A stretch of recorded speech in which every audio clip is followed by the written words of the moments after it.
The government and rebels in South Sudan have agreed to end fighting and form a transitional government within 60 days, Ethiopia says.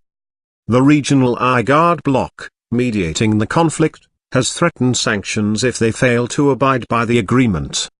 It follows a rare meeting between President Salva Kiir and rebel chief Riek Machar in Addis Ababa, Ethiopia.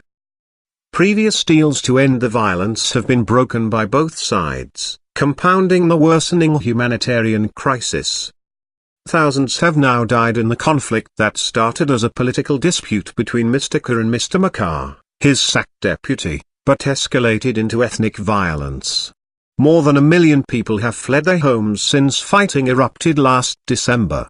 Sanctions threat. Ethiopian Prime Minister Haile Mariam Desalegn announced the new agreement on Tuesday, after President Kiir and Mr. Machar met on the sidelines of an IGAD summit on Tuesday. If they don't abide to this agreement, IGAD as an organization will act to implement peace in South Sudan.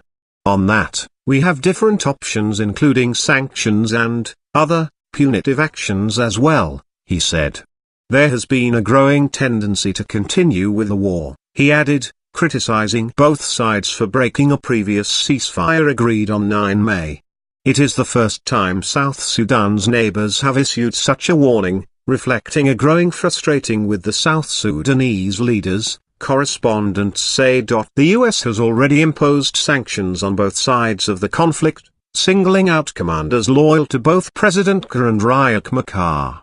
The violence began in December when Mr. Kiir accused his sacked deputy of plotting a coup. Mr. Machar denied the allegation, but then marshaled a rebel army to fight the government. The battle assumed ethnic overtones, with Mr. Machar relying heavily on fighters from his Nuer ethnic group and Mr. Kiir from his Dinka community. Nearly 4 million people in South Sudan, which seceded from Sudan in 2011, are now at risk of serious food insecurity, according to the UN. South Sudan is the world's newest state, becoming independent in 2011 after seceding from Sudan.